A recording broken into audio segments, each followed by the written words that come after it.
stands, one nation, under God, indivisible, with liberty and justice for all. Good morning, everyone. I'll call the meeting to order. Is there any changes to the agenda, Jeff? Nope. Okay. Well, Maria, you are up. Let's do it. So we're going to do an assessment summary Maria has for us. All right, so I did, I think Jeff just passed out a packet. There's a lot of information in there, and we'll go over some of it, but if you guys have questions, I guess just holler, let me know. So, kind of the few things that we went over that are in your packet there, I went over some more percentage changes instead of like individual townships, just to try to make it a little easier, more of a summary of what happened. Dealing with land and improvement increases. And then I did some breakdown on what land is selling for, since that's kind of the main areas that saw some pretty drastic increases. I also included the Board of Appeal and Equalization schedule, just so you guys know when all of your township meetings are, and kind of a little bit more information on that, and then just the individual sales data, primarily for the large tracts of land, which in our case means over 34.5 acres, and then just kind of broke it down by what they paid, price per acre, different things like that, just because we've had a lot of phone calls on land, and people don't realize maybe what land is selling for currently, or the average rate per acre that it's selling for, so just provided a little bit more information on that. Maria, I've got a question. So the land that's selling, are people buying it for like hunting land, or is it just all kinds of land selling, ag land, what's Yeah, selling? it kind of depends on, so they break down land sales into two different categories. So they have rural vacant land, which pretty much is non-agricultural land, so that can be woods, wetlands, lowlands, that kind of stuff.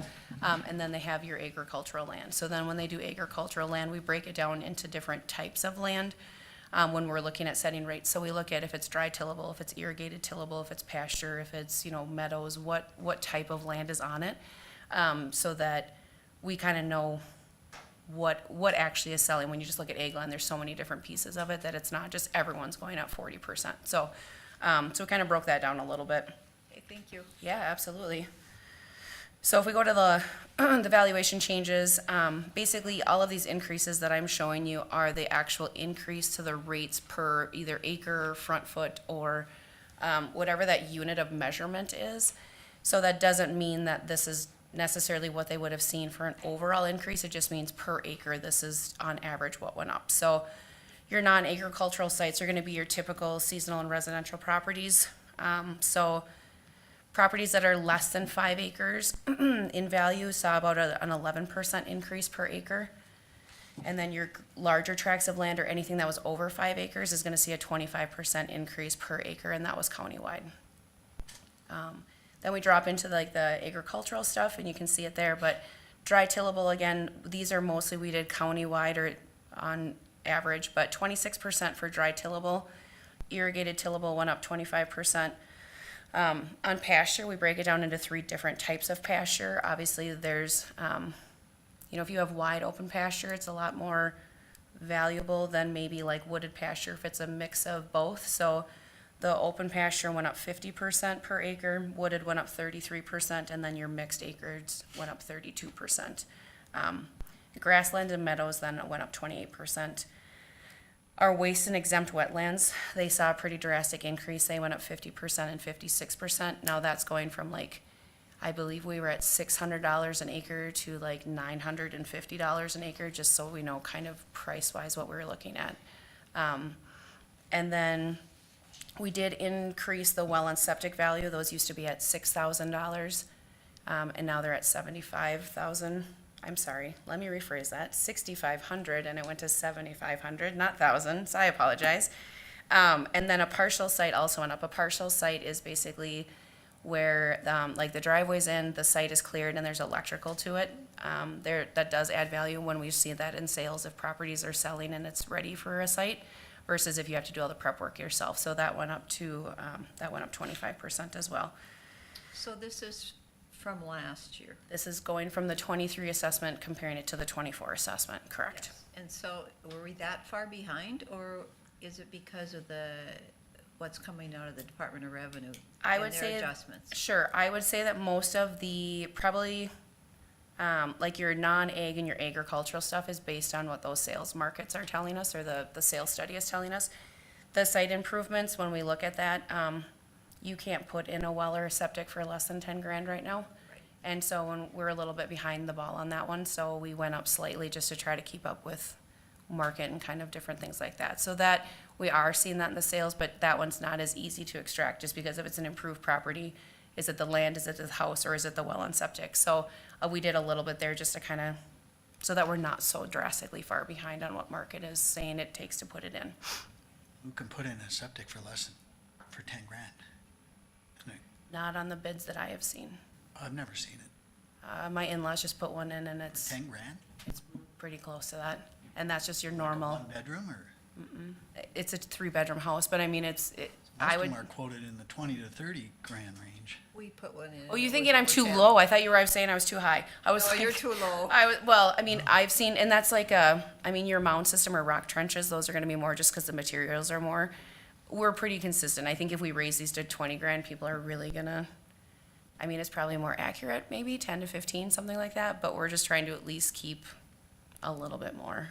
It's I gonna be guess. extremely variable from Absolutely. location to location. Absolutely, what type of system it is, and we don't wanna get into that where if you have a mound system, because most buyers, or if you're average person, you have a septic system, you don't care which kind of system it is, so for that, they're not gonna add more value, cause it's a mound system versus a trench system versus a chamber system, so we try to do it, or a deep well versus a shallow well, we've been asked that question too. If you have a water source, that, we're valuing the source, not or we're actually, like the utility, not the actual item itself, I guess, if that makes sense. So when we look at on-water properties, on average, lakes went up about 18% per front foot, and then our rivers went up about 13% per front foot.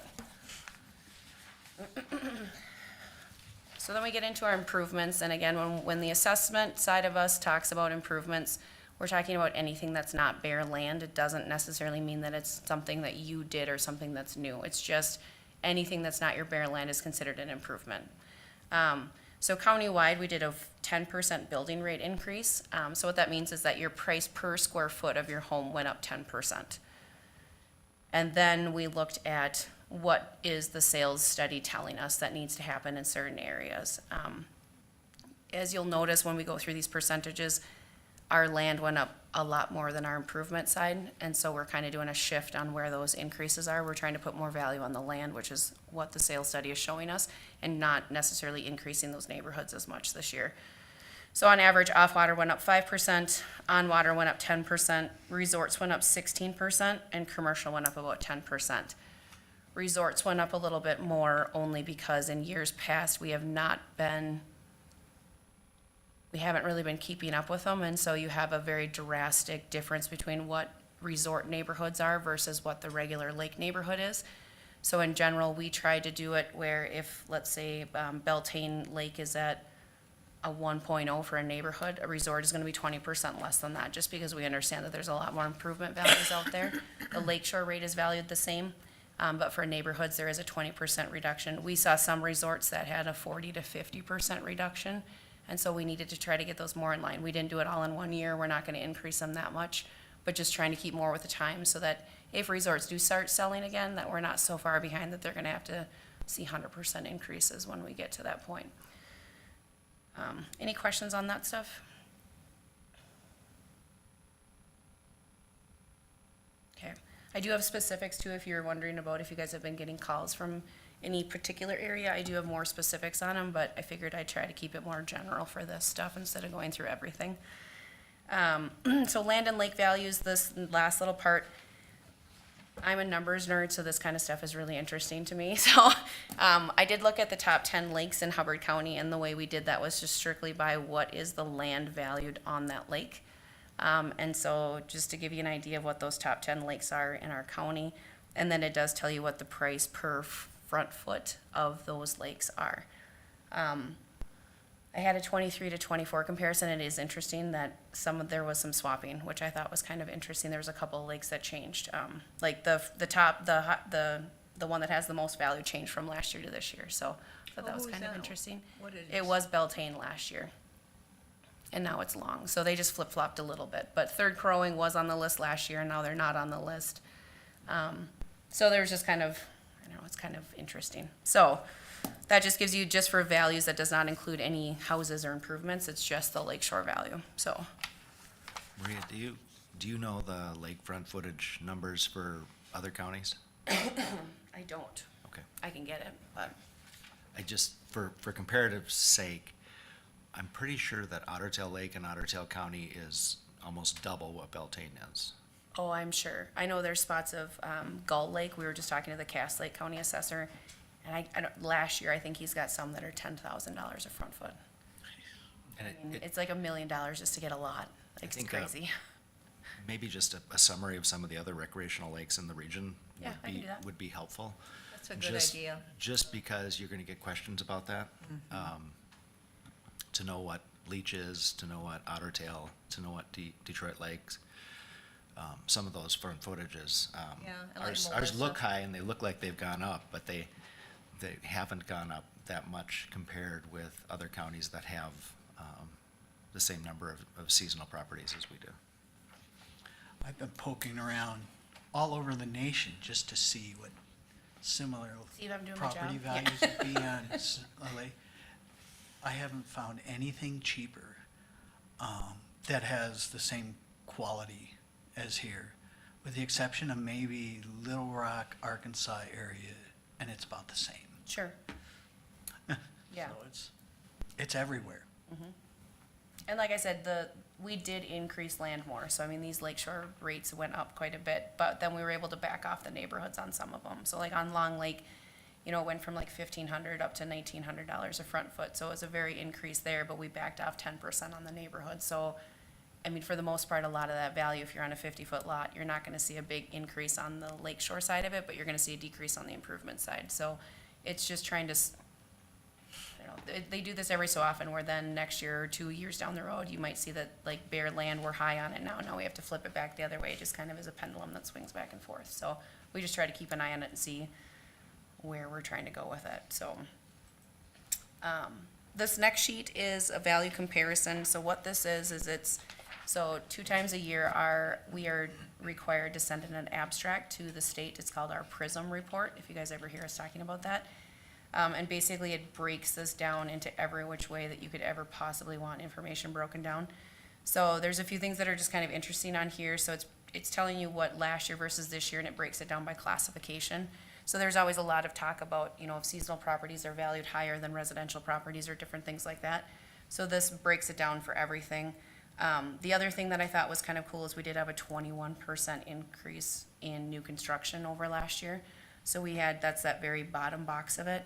So we had $72 million worth of new construction for the 24 assessment. So, yeah.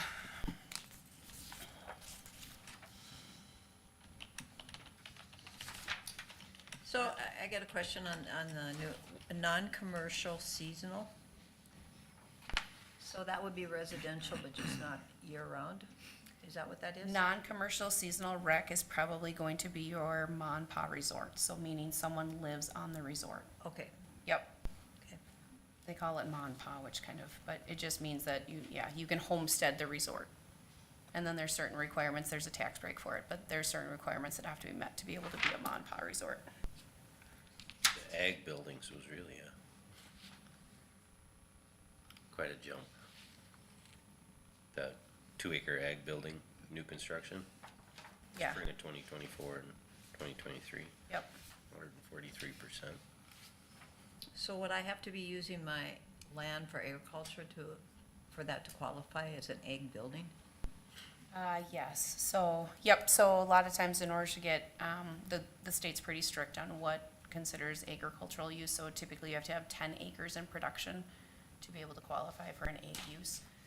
There are a few other things, there's like an intensive use, so if you had 8 acres, but like the entire thing is used for it, sometimes there's some rules, but typically the easiest or the cleanest way is just having 10 acres in production, so in crops or tillable or whatever it is, so. Yep. You'll see that mobile homes increase, the mobile home parks increase quite a bit. We did some changes to the depreciation schedules, I think we talked about that the last time we met. Our depreciation on our single-wide mobile homes was way too fast and way too much. They were depreciating 4% a year, so after 20 years, you're down to 80% bad, which is pretty crazy for, especially the newer stuff. So we did switch that to 2% a year, so some of those, if you're 20 years old, it's gonna double in value. It might go from 8,000 to 16,000, so I think some of that is just to keep in mind on that, but that's part of the reason why a lot of that changed, is just because there was some increases there.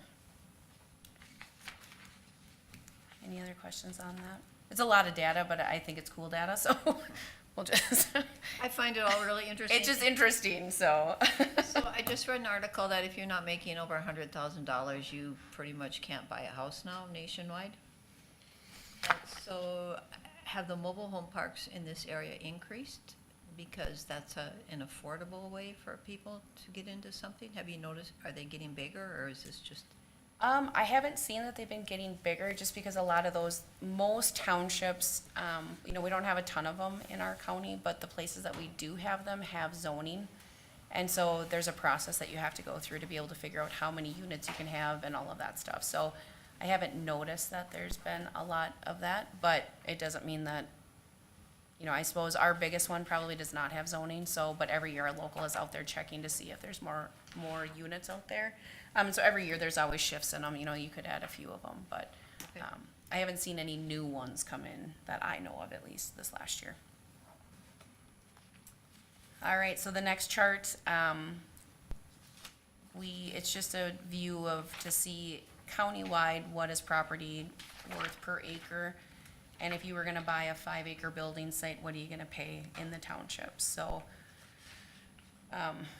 this is based on, a lot of it, this is based on sales information when we do it, but it's kind of interesting to see then what the surrounding townships to where you live are selling for, or just kind of gives you a broader picture of what is happening countywide.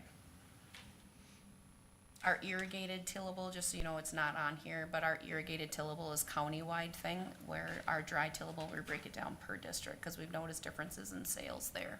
So that's why irrigated is not on here.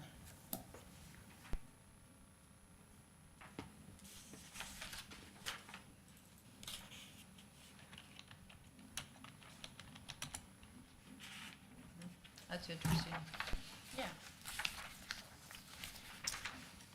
The next section is this is totally just for your information, but it gives you when all of the meeting dates are for the local Board of Appeal and Equalization meetings that are gonna be starting here next Tuesday.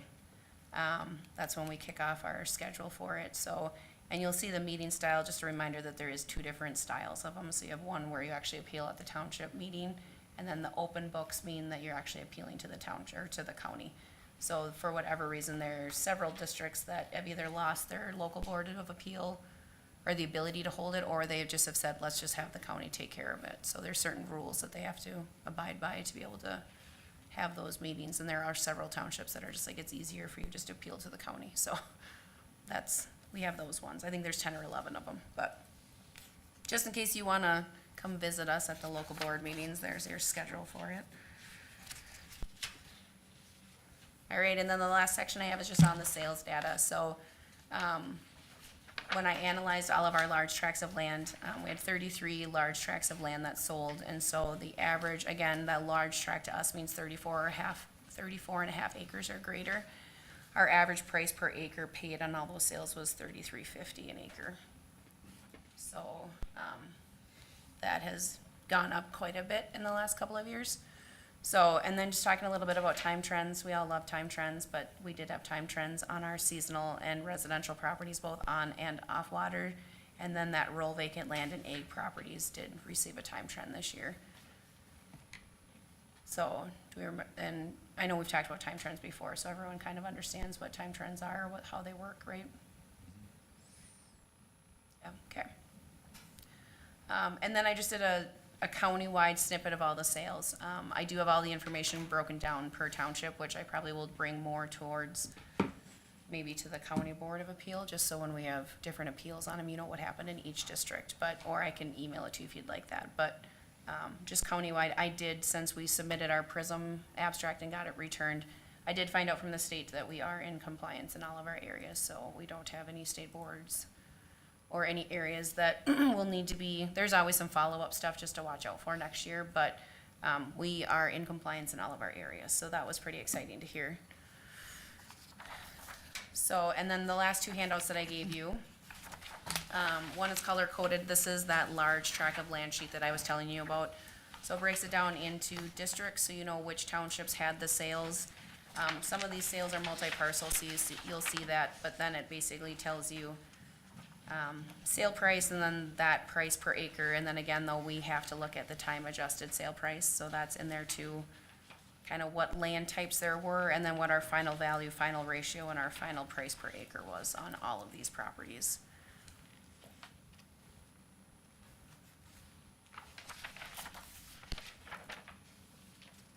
And then the last thing is that's a larger spreadsheet, but this just gives you every lake that had a sale in Hubbard County for this past 12 months.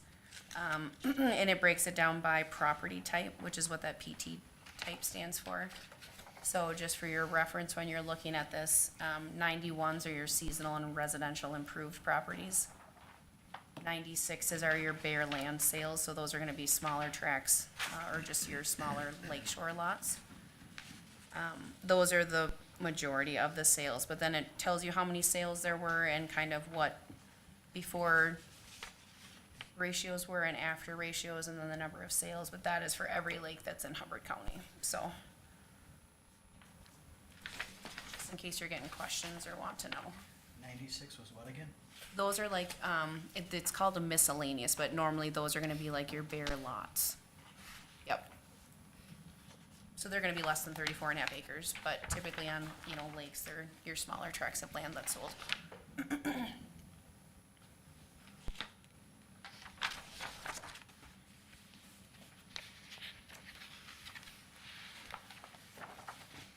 Sales must be going pretty fast, because there was a lot of sales, and yet I haven't, seemed like there were fewer signs that I've been seeing. Yeah, we had, sales numbers are, they were down from last year. I think last year we had 348, 350 sales, and we're at like 324, so they're down slightly. Okay. But, I guess 25 sales isn't a huge noticeable difference when you're trying to process them, but the prices that people are paying are still higher than what we have, so it's not, we didn't have to do as many increases this year, which was kind of nice, but our phones have been a little less crazy, so we're still getting phone calls, but it's not, we're able to maintain them and keep up on them fairly well, so. Would you know if this land that, Offutt bought, was that bare land or was it forested land? All of these are bare land. There were trees on it? I can look. We had, I would guess that most of this is agricultural. There was over 300 acres of dry tillable and irrigated tillable on it.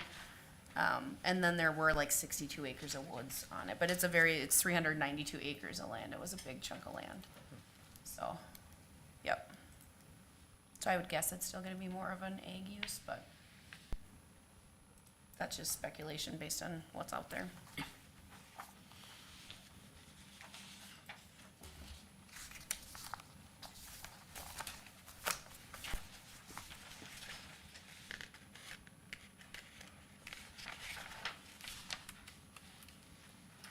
Well, Dave and I attended the land sale on Friday, Okay.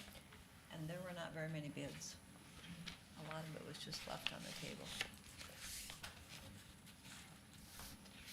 So did anything sell? So what? Anything sell? Yeah, was it 4, 100-some 5? thousand is all? Five or six of the properties, I think. Yeah, but one property was valued at appraised at $100, and it went for 3,200 or something. But the rest of them were pretty close to appraised value. That one on Boulder Lake didn't sell then?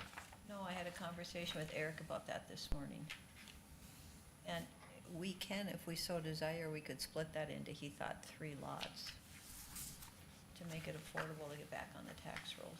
And we had explored that once before. He just said, I think when I explored it before, it was 3 lots. That's something to consider to get it back on the tax rolls. Yeah, well, I was kinda curious, why couldn't the county enlist a Realtor to market those? That's one of the things that we can do with an EDA, is if we take that property and we determine that we want to plat it and make it available for sale, then we would do the EDA and let that established board set and review and approve those things. It's much cleaner if we do it through an EDA than if the board tries to do it directly. But those lots, as far as I'm aware, make sense to be returned to the tax roll. Yeah. And the concerns of the other property owners about access and road, et cetera, ought to be addressed as well before they're sold off and that's done. So if it doesn't go over here's the thing, is a developer could buy those, right? And then split them and build one and sell two. Yep. And then the market just takes care of it and we don't have to get involved. But if that doesn't happen, Yep. then we have the ability to develop just enough to make them more saleable.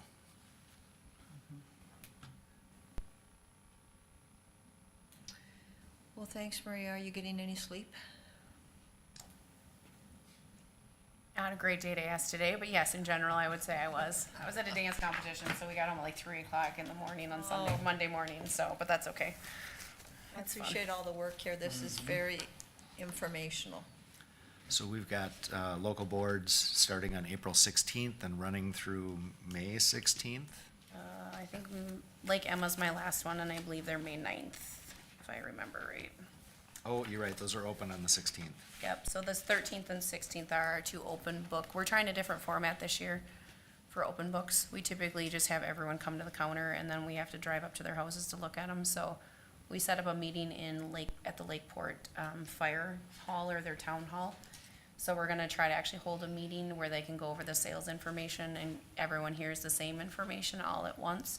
And then we can set up site visits if we need to from there for the northern districts. And then we have the 16th is set up here for probably Arago Township and Nevis City are the closest ones, but anyone can come. But we're just trying to see if we can, instead of giving the same sales information 37 times, if we can just try to relay it once and answer as many questions as we can at once. But so we'll see, maybe next year we'll change it, maybe it'll go great. We're just kind of trying different things this year to see if it works. But yeah, our actual local board meetings are done May 9th, so.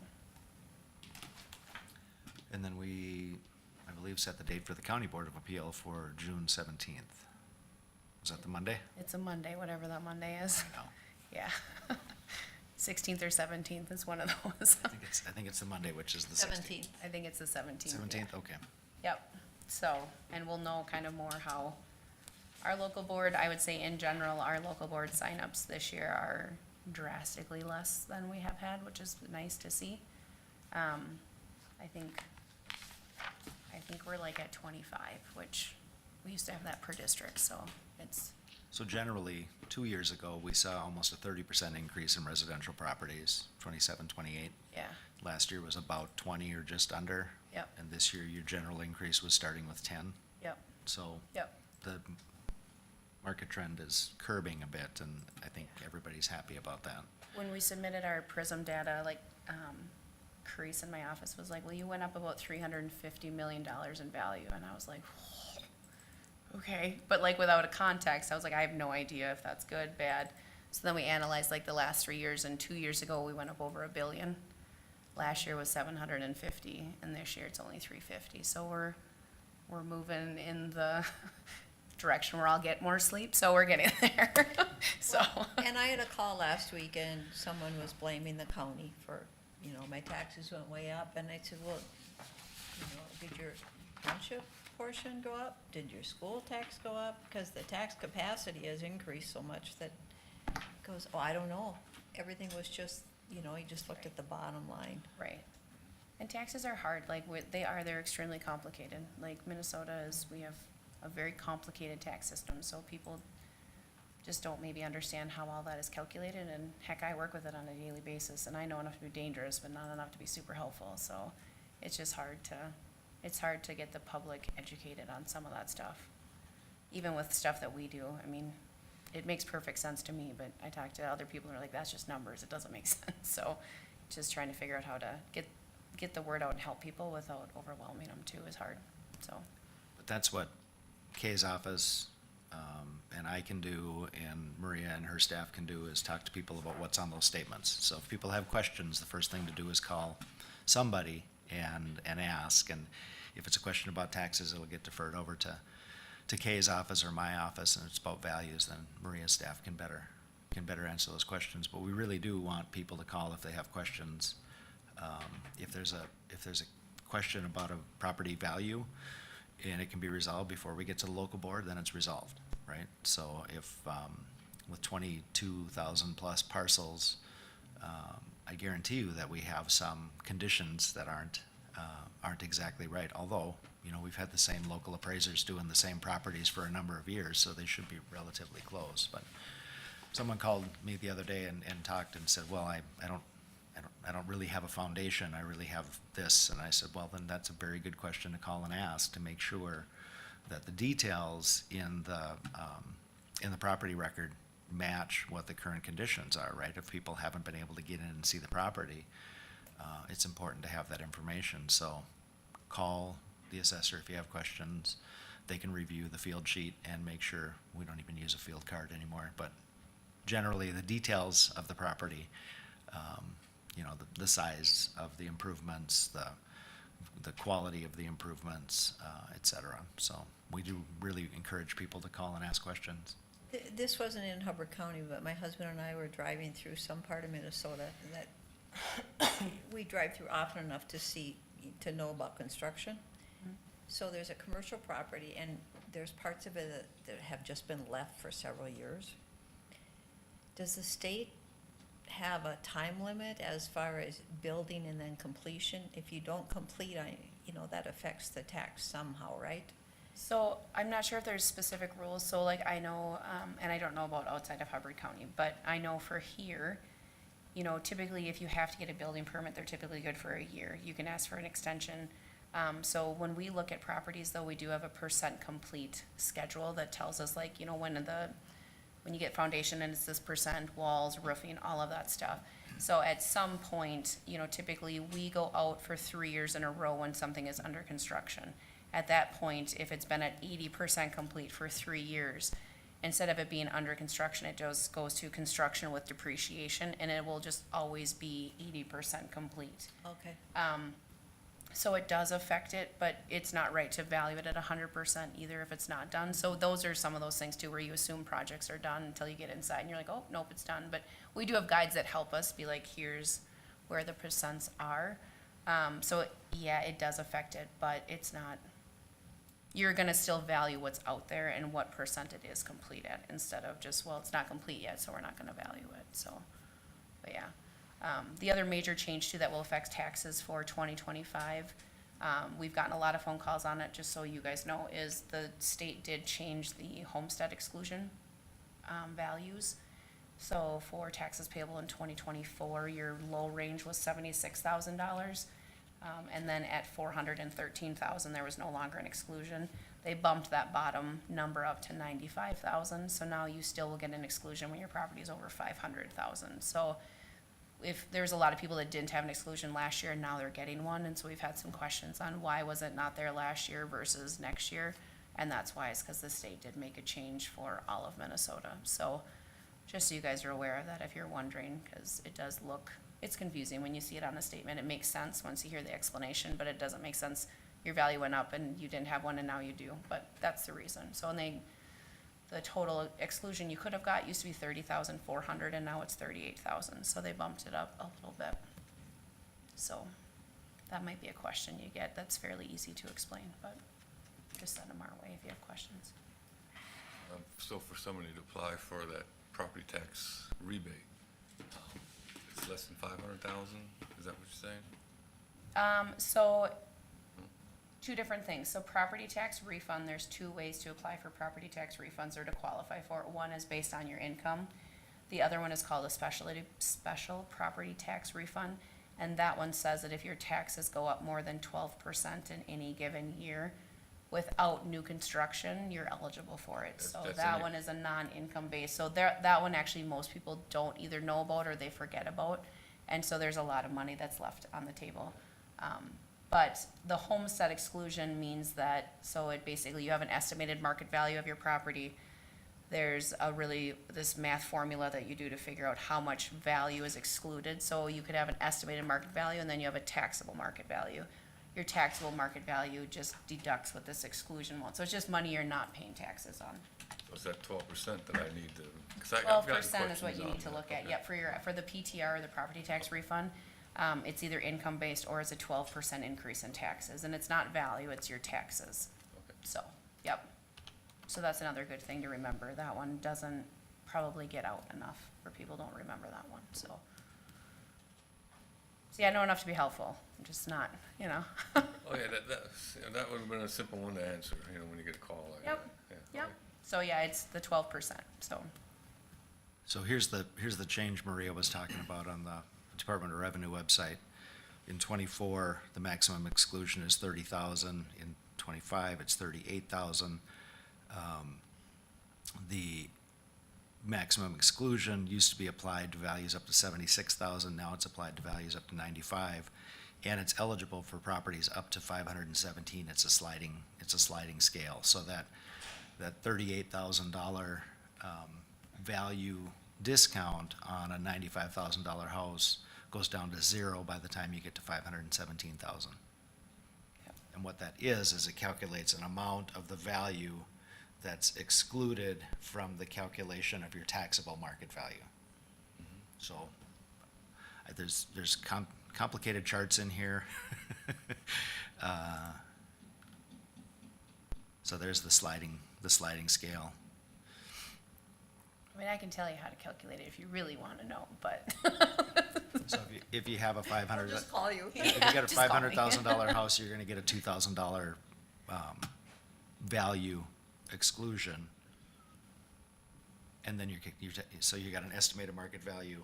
This is one of the credits applied to your estimated market value before you calculate your taxable market value. And then that's how what your taxes are calculated off. So this is an exclusion. Yeah, and we get that a lot, because some people are like, well, why apply for homestead if I'm not gonna get an exclusion? But you can't apply for property tax refund if it's not your homestead. So that's another thing to remember, seasonal properties for that are not eligible. So sometimes there's not an exclusion benefit, but there could be a benefit with property tax refund, so. Thank you, Jeff, for that. I was pretty close on my numbers. I think it was 5-something, so. The Department of Revenue website is usually fairly accurate, and Yeah. you can find your way through it if you need to, but it's probably easier with your value statement or tax statement in hand just to call the numbers on the back of it, which will bring you right to the county staff you need to talk to. And a lot of that language on the homestead thing is actually on the backside of your valuation notice. It kind of explains that a little bit too. So it's on there, but I don't know, a lot of people don't read the front, so you don't know if they're gonna read the back type of thing. So, but it is on there, but a lot of times they just call us and it's easy for us to explain it, so it's okay. So, anything else for me? Okay, Thank you. awesome, thank you.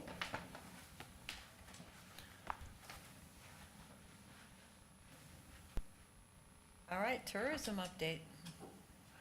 Do you have anything you want me to pull up, or do you have? Yeah, it's in that presentation. It is attached to the item. Okay. Okay. Excellent. Welcome, Derek. Good morning. Thanks for having me here. Appreciate the opportunity.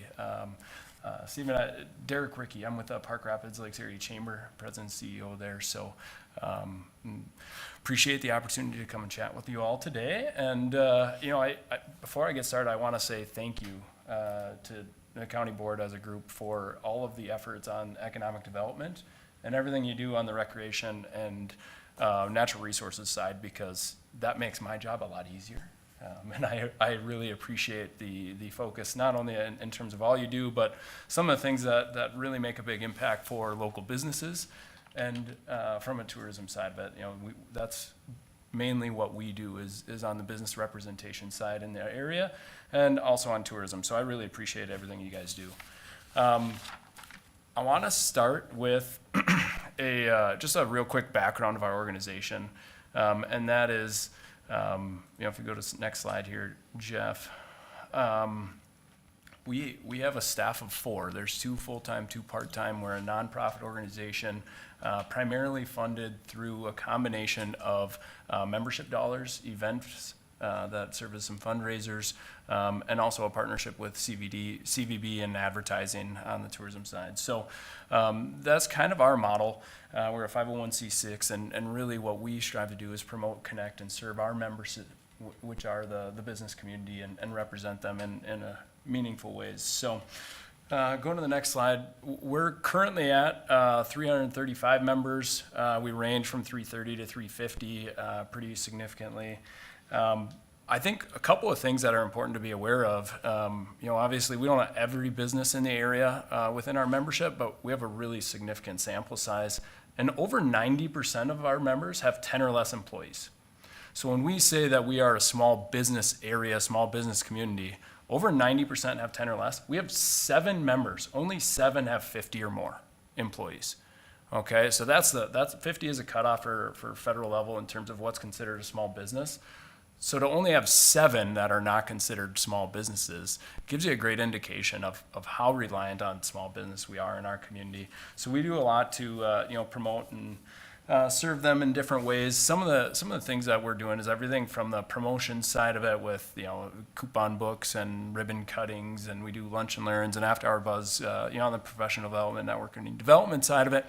But we also do a lot in terms of making relationships, serve on a lot of different boards, engage in a lot of different community projects, trying to promote and support different businesses and organizations. We also have a really strong nonprofit group within our area. Another area that we're super engaged in is workforce development. We recently had a job and career fair over at the Park Rapids High School. It was great to have Nevis and LaPorte both attend that as well as some students from Inaga. So that was a lot of fun. We do a lot with engaging with local schools to try and promote different job opportunities that are available here in our area and encourage them to come back or to stay here. So that's a big part of what we do is on that workforce side, as well as engaging through Heartland Lakes Development Commission and other partnerships in the area on promoting economic development and workforce. So the next slide, if we go into events here, perfect. Events are a big part of what we do, and we do 5 major ones. You probably recognize most of them. The Heartland Lakes Community Tree Lighting, it's a big thing for our downtown businesses as well as the community as a whole. The top middle is a snapshot of our job and career fair. We ended up, this year we had over 400 students and over 100 adults. So, generally speaking, there isn't a lot of unemployment in Hubbard County. I think we range from about 200 to 600 depending on the time of year. It's a little bit seasonal. But we attracted over 100 adults out of that quote-unquote employment group. So we're pretty happy with that turnout. A lot of effort goes into that and trying to connect them with local employers. Legends and Logging Days, we're actually sunsetting, so I won't spend too much time on that. 4th of July Parade, again, a tourism-focused event, and the Heartland 200 snowmobile race, which is also a really huge economic impact in the winter months. So those are just a few of the events that we're engaged in and a big part of what we do in community relationships. I got a quick question on that, because you couldn't hold that this year. What did you think, did you have a dollar figure what was lost? Yes. We're really grateful in the sense of a lot of our partners. We had a few sponsorships that continued to support, even though we weren't able to hold the event. That's wonderful. Or they transferred it to a different event. So we were able to manage, hold on to those funds. So we were only out a couple thousand. Okay. Which was, so it was, we don't ever, there's not a ton of money that we make on it, but it was probably a $5,000 swing for us. We usually make 3 to 4, and this year was about a 2,000 loss. So, not a. How about for the area? The economic impact of the Yeah. area, that's on a totally different scale.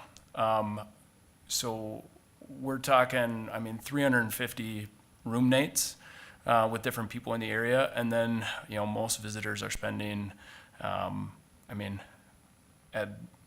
generally it's like $150 per day. You know what I mean? So we're talking several $100,000 economic impact loss, is really significant. That was huge. Yeah, there's a really broad, and that is just from visitor spending. That doesn't necessarily include some of the business-to-business sales that go on around that. I know there were some additional losses from a business community side of it that extend beyond that. So it was a pretty significant loss from the community standpoint. That was one of the biggest things that it was a hard winter because we lost 3 out of our 4 major winter events in the area. To lose 3 of the 4, or 2 of the 3 fishing derbies and the snowmobile race, it had a huge economic impact on our area. So that's been really tough. And we certainly weren't the only ones that were impacted. It was a pretty bad deal. I would bet it $250,000 or more.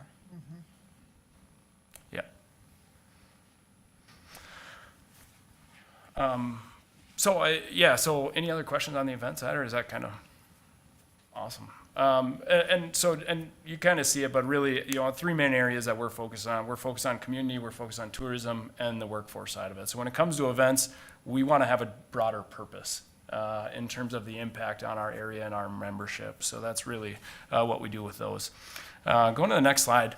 As we kind of transition to talking more on the tourism side of it, I wanted to share a little bit about our visitor center because I believe it's going to end up on your agenda here in a week or two, a couple weeks. We've been working, this has been a long-term partnership between the Chamber, the Minnesota Department of Transportation, the city, and the county. And that is to operate a 24/7 visitor center and rest area. So it's connected to our office building. We staff it 5 days a week, 8 to 4:30. We're providing visitor support to, over the course of the year, we usually see between 30 and 35,000 people come through the building on our door counter. Obviously, we don't help all of those, but it's a pretty significant impact. We'd like to say that we're kind of the face of the area for visitors because of that. We interact a lot in terms of providing maps and guidance and different things to do and places to go, things to see, et cetera, through the visitor center. And so I mentioned the partnership. It's 45% for the city, 45% county, and 10% on the chamber when it comes to paying for the custodial and the upkeep of that area. In addition, the city manages the snow removal, the county does the recycling and lawn mowing, and then the chamber, like I said, does all of the staffing and manages the staffing of the custodial side of it. So it's, and then the DOT kicks in funding. So I believe Corey, the land commissioner, has been engaged with conversations where we lost our custodial agreement entity. We used to work with Greenview for a long period of time. They were no longer willing to provide services to our area. The large majority of the rest areas they service are in the metro area, and they just were no longer willing to provide that service here. So we've been working on a new agreement. Like I said, Corey Kimball's been working with us and city and DOT, and we have a new agreement that we're ready to kind of put forward. I believe that's coming towards you guys fairly soon. The next slide. So we talked a little bit about once visitors are here, but a big part of what we do is to serve as the area's destination marketing organization. So what that means is essentially our job is to drive awareness and interest in visiting here. So all of our advertising is based on selling what we have here in terms of different assets and attractions that engage people to want to travel. And then we try to funnel them down into our local businesses and things like that. So I think sometimes there's a misperception that our job is to drive direct traffic to local businesses, but really our area is at the top of the funnel where we want to educate people on the different opportunities they have to visit here and what's available. So we do a lot of selling outdoor recreation, Itasca State Parks and the Headwaters, and connecting those to the Park Rapids and Heartland Lakes brand. And then we funnel them in through website and different things like that to drive them into the different things to do and places to visit, et cetera. So that's kind of our role from a destination marketing organization standpoint. We go to the next slide. Another piece that we try to really think about from a tourism standpoint is the type of visitors, okay? And this is really important for our community because we have 4 hotels, and we have about, I think it's like 70 to 75 different area campgrounds, B&Bs, resorts. So the type of visitors to a campground or to a resort is very different than an overnight hotel stay. And so we really try to differentiate in terms of who we're reaching. If they're going to come and stay here for a week, we have a much broader area that we need to market in. They're much more willing to travel. Generally speaking, it's between 500, up to 500, 750 miles for a week-long stay. But if they're only going to stay for 2 to 3 hours, if they're only going to stay for 2 or 3 nights or do a weekend trip, people aren't willing to travel that far.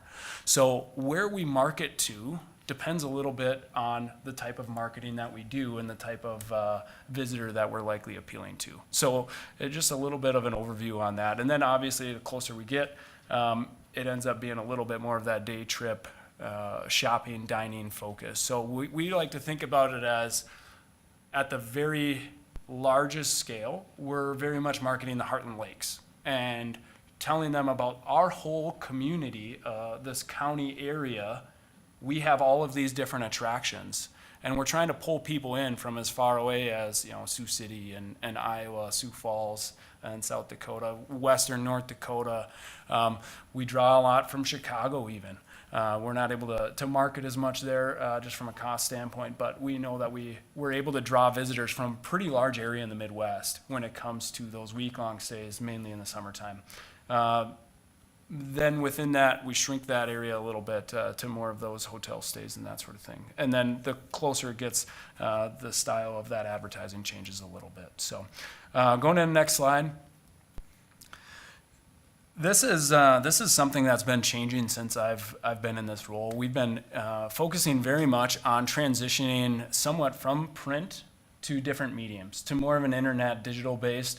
We're investing heavily in a new website right now. It's been kind of an ongoing process, and I'm excited to get that visible. The large majority of today's visitors are finding their information through digital means, and we got to make sure that we're super present there. A lot of our print-based advertising is very niche focused, so it's very activity-based, and less of the general tourism advertising. But we're really trying to diversify that. I believe when I took over, we were 40% into print. And what that means is, the demographic that relies heavily on print is very specific, and we're trying to diversify who we're able to reach in the different demographics that we appeal to. So some of the areas that we're expanding in, paid search, earned media, and if we're able to continue to increase our budget a little bit more in video. So that's an area that a little bit underrepresented, I would say. We have competitors that spend as much just on video as our entire budget, including the Discovery Guide. So it's a little bit of a challenge in that sort of set, but an area that we're focused on nonetheless. So, Derek, so when I go to Fargo, Alec does a lot of advertising, leaving Moorhead. Where do you have your billboards? Our billboard is actually right on Highway 94 as you leave Fargo Moorhead, ironically. So. I'll have to look for it, okay. Yep. So if you're heading east on Highway 94, we have a billboard right there. Okay. So that is the one thing, and we have a pretty good price on it. But yeah, so that's the one billboard we have, and I know there's a lot of varying feelings about billboards, but from an impression standpoint, it reaches a lot of people. So that's the biggest value from there. And as a whole, our different marketing efforts, we're reaching about we have 9.5 million impressions is what where we're at right now. Always trying to increase that, but that's kind of our total reach. So is this going to play a video? The next slide is a video. Is that going to play? Probably not. I can probably do that if I go back to and I can send a link to instead if that works better. I don't know if it'll play on here or not. Probably not. Yeah, the whole thing got converted to a PDF. Okay, yeah, that's okay. Some other. We can distribute that separately. I mentioned the video piece. So over the last couple of years, we did a video campaign and targeted specific areas. We did 3 10-second seasonal videos and 1 30-second general tourism video. And then we did most of our advertising on that through different social media platforms, so YouTube, Facebook, Instagram, etc. And the thing that people sometimes miss about video is, there's a development cost, but then there's a placement side of it as well. So in order to do a really quality video campaign, it was $12,000 as a starting point. And so it was a one-time investment that we were able to make with our CVB, but it's not something that we're currently capable of doing ongoing video campaigns because it would take up most of our budget on an annual basis. So right now our total budget is $120,000, and that includes our discovery guide, our visitor guide, which is a really significant expense when you add in the printing side of it and the distribution. So design and print, we're spending about $40,000, and the distribution is another $10,000. So you had to take a $120,000 budget, you put $50,000 into a visitor guide, all of a sudden you got $60-70 to work with, and to invest $15,000 in a single video campaign really limits what we're able to do in some other areas. So we haven't done that other than some one-time investments, but it is an area that is very important and we're trying to expand in. All right. Next, I have a couple of examples of the different campaigns and ads that we've run over the past year. On the left, there is our visitor guide, and you'll see there, I like sharing our visitor guide because it's a great synopsis of how we currently approach our advertising, and that is Park Rapids is first. And the reason for that is all of our advertising is a partnership with a CVB, or the city lodging tax funds a visitor bureau for Park Rapids Convention and Visitors Bureau, and that entity contributes a significant amount of funding that we wouldn't be able to do the advertising that we currently do without them. So it's an excellent partnership. We pay for most advertising together 50-50. But because the city CVB, which is all the city hotels, is producing a significant portion of our funding for this, Park Rapids is the lead, even though that we know a lot of our impact in terms of where people stay is outside of city limits. Now within that, we also incorporate our regional brand, the Heartland Lakes. You'll see that at the bottom of the Discovery Guide with all of the different area communities, trying to drive home the message of, well, when you come to the area, you're not necessarily just staying in Park Rapids, you're coming to a region that has a very specific attraction and destination style. So we try to incorporate that in most of our advertising, and I just think it's a nice synopsis of what we're doing. The middle advertisement is one of the ads that we did, Food and Travel magazine. We had a nice 3-page spread in Food and Travel, and this is kind of our full page ad within that. Again, it just shows between the messaging and the photo, you kind of get the sense of we're very family focused and very outdoor recreation, lakes, etc. Same thing, the two ads on the right side are very much showcasing specific niches, activity-based opportunities there. I think I said earlier, but most of our print advertising is on that niche focus. So we're promoting ATV, UTV, snowmobiling, biking, hiking, skiing, etc. So trying to target specific groups, specific demographics that we know this area appeals to. Now, what's the impact of all this, right? So what does this mean from a county standpoint? What's the broader economic impact? So if you go to this next slide, based on Explore Minnesota, return on investment of most tourism advertising, they say $25 for every dollar spent in advertising. So based on that, the investment that we're making on an annual basis is helping generate $2.8 million in visitor spending in Hubbard County, which is pretty significant. And that, that's with a relatively small budget. But it shows the power of tourism marketing, because when people come here,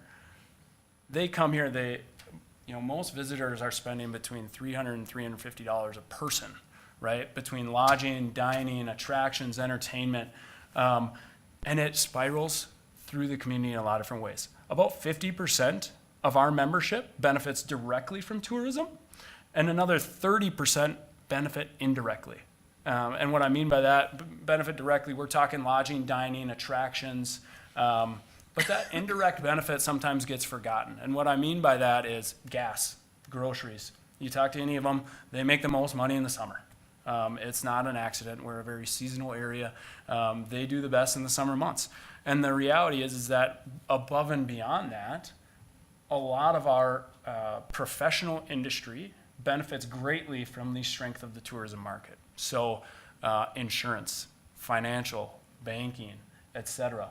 They are making a significant amount more based on all of the people that are seasonal residents, or they decide to retire here, or they're supporting lodging businesses, etc. So there's this domino effect of the tourism industry in our area that has a really, really big impact. And I don't think that surprises anybody at face value, but it's really important to not lose sight of in terms of what those are big dollar amounts, right? And then if you go to the next slide here, it transcends beyond the spending. Besides the one-time impact in spending and besides the sales taxes and all of those things, the reality is it also helps from an economic development standpoint. And this is an area that's growing in terms of research. I know Explore Minnesota is investing a lot in some of the research on this, but you'll see how much that jump in visitation. So the green bars are those that have visited an area in Minnesota in the last couple of years, and those in blue are those that have never visited. And you see the sizable gap. And I think most of us have probably seen or experienced this anecdotally. You're way more likely to move someplace if you've seen it before, if you visit it, you like the culture of an area, you like the different attractions, etc. But now there's a growing base of data that's showing this is actually happening.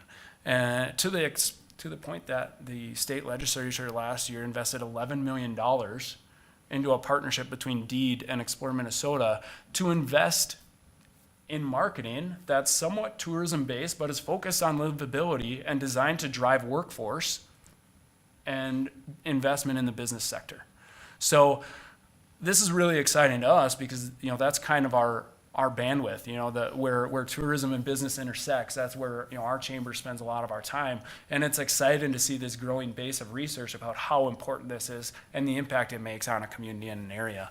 And I think sometimes previous to some of this data, it's maybe talked about, but it's hard to quantify a little bit. And so it's fun to see that a little bit in terms of the impact that we know we're making.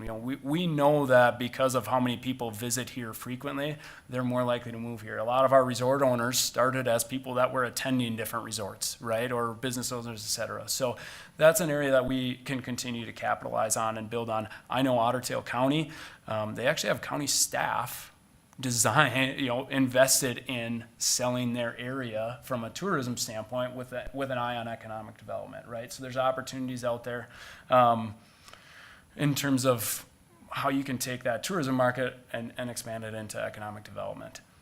And that kind of brings me to the next piece that I want to chat with you all about, and that is this Heartland Lakes and a little bit of the lodging tax piece. I know several of you were copied on an email, and we touched on it a little bit last year when I did this presentation.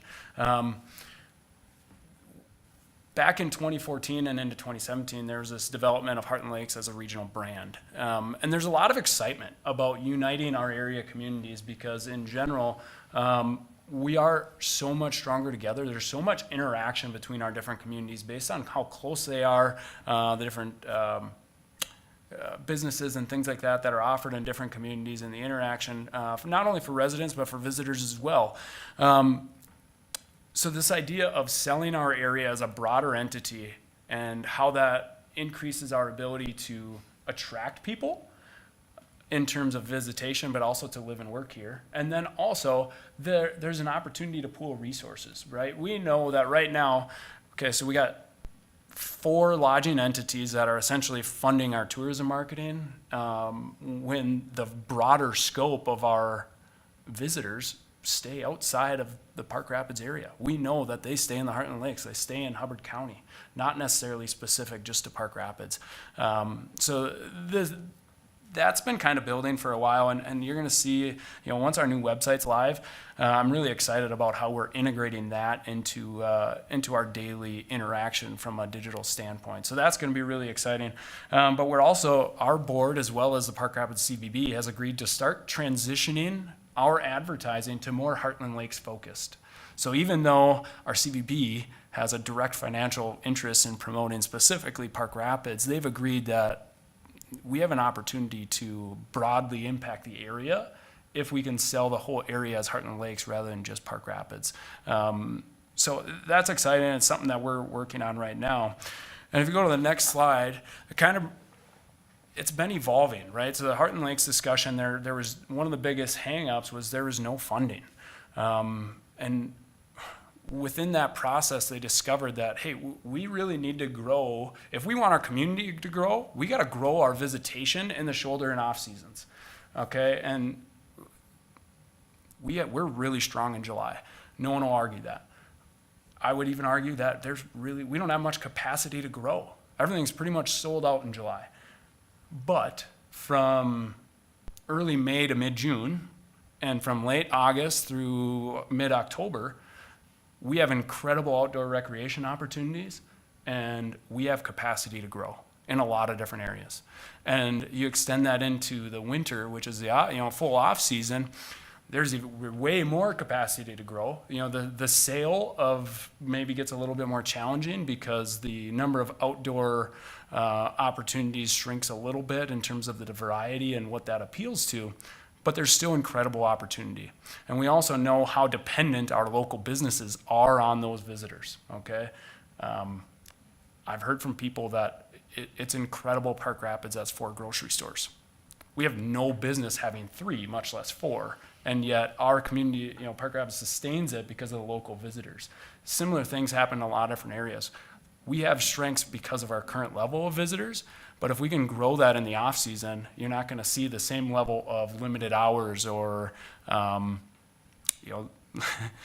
limited access to different businesses in the off season months. So, I would add to that, Derek, too. If you grow the shoulder seasons and the off seasons, eventually you create capacity for the summer too, because now a new business entity can locate here and be successful because you built a larger capacity year round. yeah, Where they may be scared of that. There's not enough capacity here for me to make it 90 days out of the year, but we grow those other seasons and now they have 180 days to work with. It'll grow the summer too. yeah, that's a good point. And so when I say there's not capacity to grow in the summer, I mean like lodging wise. So you would need investment of a new lodging business, but and that would be interesting to watch. I haven't seen a lot of that in trends in other areas, but that would be that's definitely a possibility. You could see that happening if that revenue grows more year round. Yeah. You're going to see another motel. You're going to see more things come. And even before that, I think you're going to see an investment in the attractions, the entertainment, the dining, the shopping. You're going to see that side of it grow first, and then some of those. But yeah, there's that business impact if you can grow that demand. And the reality is that lodging tax is the number one source of this type of funding, right? That is the standard funding mechanism for visitors bureaus, not only in Minnesota but really nationwide. I know there's a lot of, you guys were just talking about taxes. And anytime that word comes up, I see and I feel people cringe. And the reality is that it's a means to an opportunity for us locally because, it's essentially people visiting the area that would pay a little bit more so that we can draw more people to the area. And the net impact or then it could have a really, really big impact on our community for local residents, but also for visitors and for business owners. Now, what I would say is we've been working on this process since I was here in last April and trying to take it very slow and make sure we do a lot of homework on, if as an entity we're interested in proposing this. And I say we're being careful because we want to make sure that we engage all the right people. And so I shared a little bit, of what our process has been. And first thing was on the research side of it. Then we developed a steering committee that engaged resorts and campgrounds and hotels and economic development and had some initial discussions. Jeff attended one of our meetings about, is this something we should be looking at? And very strongly the answer was yes. We just got to figure out, the right way to do it. So then we took it out. We talked with our partners at the Park Rapids CVB. They are integral to what we currently do for tourism marketing, so we wanted to make sure that they were on board. And then we've recently engaged another task force, which is, again, a mix of resort properties, hotels and CVB, chamber staff, and we also we engaged a short-term rental representative because they're a part of the puzzle as well. So we engaged a new piece there. But again, trying to have different stakeholders be a part of the discussion on what's important, where are we headed, et cetera. And then in February, we started a notification process that we were looking at this. And so we started by contacting all of our Park Rapids Chamber members that were in Hubbard County. And then we engaged chamber members outside Hubbard County, and we engaged any of the properties that I could locate contact information that are in Hubbard County that are not members. And so that includes all the different types of lodging, including requests to Eric and Environmental Services for your short-term rental permit list, and contacted them. And so we've started this process of notifying everyone about why we're looking at this and the type of impact that it could have, and seeking feedback directly from the lodging members that would be, collecting and passing this on and directly impacted. So we've been working really closely on that one-on-one side of it, and then we're in the process we will be doing some roundtable discussions with lodging entities in May. We've engaged an independent consultant to come in and help facilitate discussion with lodging entities on the pros and cons and different ways to implement this, et cetera, and just make sure that we're really listening, we're going through this the right way, and having good discussion on the type of impact it could make. I would say it's been really, really interesting to me. Some of the feedback that we've received has been very as expected. Concerns about another tax, the overall cost to consumers, some of those things were expected. We've also received some great feedback that we actually have some lodging properties in Hubbard County that are already participating in these taxes in other places. How do we navigate that? So for instance, there's a property in Hubbard County that's on Leech Lake and participates in the Leech Lake tourism group and voluntarily participates there. So we've gotten really good feedback. I think I've interacted with personally about 20 to 25% of all lodging businesses in the county, and hope to significantly increase that through our roundtable efforts as well, just to get a sense of make sure that we have an opportunity for conversation. And the reality is some of them are immediately a hard no. I have no interest in this. I don't see the benefit. We've had a number that say, yes, we can grow in that, show me all the visitors we can get in the shoulder and off seasons. Let's get this rolling. Some are just, they see the broader community impact on the economics. And they're all on board, but I would say the biggest group is probably somewhere in the middle where they have concerns, but they're willing to listen, and they're really interested about the opportunity to enhance what we're currently doing and grow in a healthy way. I think one of the points of feedback is, nobody wants to see us double the number of visitors in July. And it's like, okay, well, that's not what we're talking about here. That's not what we're looking at. We're looking at raising the bar a little bit in the parts of the year where it drops off a little bit. And then also, there's going to be an opportunity for, as that demand grows, for additional investment, for lodging entities to maybe add another cabin because they know they can cash flow, or maybe there's a raised prices. So there's a lot of different things that they'll benefit from. With that, I also want to make sure that I emphasize is, we're nowhere near any sort of decision from our. We really, our job is to serve our membership and to serve the local businesses, and we want to make sure that we are really confident in that answer before we put it forward to this group. So there's a lot of work being done. I'm really excited about the process that we're undertaking. We're really trying to engage all of the stakeholders and do as much as we can there. But I've been very careful and emphasizing that there's really no decision or specific timeline in the sense of, we got to be careful of moving too quickly. We want to make sure it's done right and that it's set up for long-term success if we are able to move forward. But with that, I guess I would open up to any questions on this that you may have. I just emailed everybody a copy of the current local option sales and use taxes throughout the state that are authorized for Q2 of 2024. So you can see who has the transit tax, who has a local option tax, who has a lodging, who has a food and beverage tax, just so you get an idea that what that ends up looking like. And most of the lodging tax that'll be on there are legislated taxes that are above and beyond. Okay, so like a standard municipality, a city tax may not show up on there unless it's above the state statute. So any city or municipality can enact 3%. Our research shows that there, if you look at all of the cities and the resort groups, et cetera, there's 140 of these lodging taxes. It's a huge amount throughout the area. Most of them are city-based, but surprisingly, about 50% of resorts are contributing to a lodging tax, either to a resort association or to a county or something along those lines. So it's really, really prevalent, and sadly, we're very far behind in what we're able to do. And you analyze it by competing areas, you start to see that we are way behind. Yes. Go ahead, Tom. I think one being a former resort owner, one thing that maybe some resorts would have a little problem getting over is maybe the year that you enact, he was saying 3% lodging tax, and say they wanted to do a 5% increase in their rentals. So that would, then they'd be thinking, what in their mind they're seeing an 8% increase of what their customers would have to pay. I mean, you'd have to get them over that hump right there. You're exactly right, Tom. And the other piece of that is 3% on a $150 or $200 hotel room is pretty small.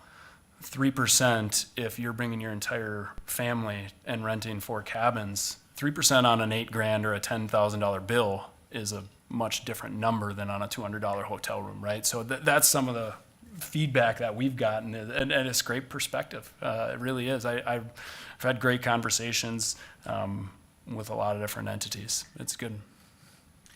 I know that Commissioner Van Kampen asked a question, and he's watching on the live stream, but he asked about the Heartland Lakes, that, the size of the Heartland Lakes doesn't necessarily fit within the boundaries of Hubbard County, right? And he asked about if there were a local option sales tax, how would that be implemented, and do people outside of the county participate in that, or I don't know if you can address that briefly. Yeah, that's a great question. And so we have 17 members in Becker County. So we know that from Osage and Two Inlets in particular, we have a significant number of lodging members that are very engaged. In fact, 2 of them are currently voluntarily contributing something along these lines. There would be every intent to provide an opportunity to participate voluntarily, because we know that that Osage and Two Inlets is a big part of our area. From a destination standpoint, they are key contributors in terms of attractions and assets, and they're very invested in terms of marketing together. So the reality is this Heartland Lakes, like this graphic was certainly created prior to this discussion getting to this level. So we would have to do some adapting of, what that looks like and how we position that a little bit. But there's absolutely opportunities to engage those that are outside of the county in a variety of different opportunities. When such a proposal would come forward. Correct. Yeah, we would cross that bridge when we get there. But I've received that question directly from some of our members that was their main concern is, are we going to get squeezed out of here? And the answer is very simple. We're going to provide an opportunity for those to engage that want to be a part of it if they're outside of the county. I think the bigger challenge as I look at this is the areas of the county that are more engaged in different entities from a destination market. So, the Leech Lake side of it, from Akeley and west, we have great relationships with lodging businesses in the Akeley area, and, attractions up to LaPorte and Lake George and Itasca State Park. But there's a very thin section right along Leech Lake on that very eastern side of the county that they identify with Leech Lake, and they're very strictly fishing focused. And then we also know that there's potentially a couple that are in the very northern stretches of Beltran, or in the very northern stretches of Hubbard County that identify with Bemidji. And I haven't confirmed, but I know that Bemidji offers voluntary participation into their city tax. So there may be a few resorts or lodging businesses that are in that northern Hubbard County stretch that are already participating with Bemidji. So those are, I would say those are a little bit more of a challenge than anybody that would be in Becker and want to participate with us. But a tourist doesn't know or care what county they're in. Correct. That's what I mean. The challenge is so it's more of where they identify with from a destination standpoint. And we know that once, there's a balance there between most of the lodging entities in northern Hubbard County. There's a great appeal for outdoor recreation, Itasca State Park, the headwaters, et cetera. So what we're selling translates really well to them, but we know we'll likely run into some that identify with Bemidji and potentially are already participating through there. So that's So if we had a countywide lodging tax, would a resort in northern Hubbard County be required to contribute? That is a excellent question and something that we need to work through. That's something that we would need to engage in. I don't have there's a lot of different ways to set these up, and that would be a little bit of something that would need to be negotiated at that point. Well, to take that one step further, if I'm a resort owner, even in this area, and I don't want to participate, will I have a choice? No. Okay. Once it's enacted, it's a requirement, And I yes. believe that's how it is, but you can voluntarily participate in another. Correct. So that would be the challenge, is if it is, what I don't know, and this would be something, that needs to be researched a little bit further, is would the county be able to set certain boundaries when it was initially enacted of who would be included and who would not be, right? So, and I don't know exactly what that process would look like. Quite frankly, we haven't reached to the point where those conversations needed to occur yet. We're very much in an earlier stage where we just want to get a general idea of the support. But I think at some point, if it continues to move forward, we would have to have that conversation. But my understanding is once it is approved, anybody in that designated area is required to participate. I was wondering if, in that kind of situation, you'd still cut the money, but then a portion of the dollars would follow wherever their membership is at. So if they're a member of the Bemidji marketing area, a part of their dollars would go to that area then, even though it's collected in Hubbard County. That's an interesting idea as well. Yeah. Because nobody wants to be double taxed, if somebody No. is closer to Beltrami, like David was saying, they have a resort there. If a lodging tax is enacted here and then Beltrami decides to enact a lodging tax, then they'd be getting it twice. So, yeah. And I was just looking at your, the heart-shaped map. It does represent a larger area. I guess, just a quick comment, I'd kind of like to see it in a rectangle with the heart centered over the Park Rapids area. So it encompasses a larger regional area, Yep. but then the Park Rapids area, the Hubbard County, it is centralized in that heart. It was just a Yeah. quick comment that I had. Yeah, absolutely. That's one of those areas. So that heart was, like I said, that was developed in 2017, but it just gives that a scope of what this whole broader area that we represent to a large degree. I think you can make a sound argument though too that, if you're tripling your marketing for Heartland Lakes area, it's going to benefit every lodging facility in the county to some degree. How much, obviously some will do better than others, but they should all benefit. Yeah, and estimate, just so everyone knows, that is a roughly triple is what we're tentatively estimating a countywide lodging tax would generate, is around 350 to 400,000 in revenue. When I mentioned, That to the 2.8 million, and that almost goes to 10. Correct. when I mentioned lodging tax to somebody, their first question was, is this gonna apply to VRBOs? And it will. Yes, yeah, that is a great question, and that's why, yeah. So it would apply to all of the short-term rentals, and they would contribute, but they would also benefit, and it's on both sides. It's a flat playing field in that regard, and that's why we have engaged a representative to get that perspective as well within our task force, because it is a little different perspective. Many of them are area homeowners or people with second residences, and they're not necessarily thinking about it from a business mindset. They have a short-term rental to help pay for their summer destination, essentially. So it is very much of a different perspective, but it's one that we need to be cognizant of as well, because they would very much be a contributor. That's one of the reasons to have an ordinance requiring people to register, is then we have a way of making sure that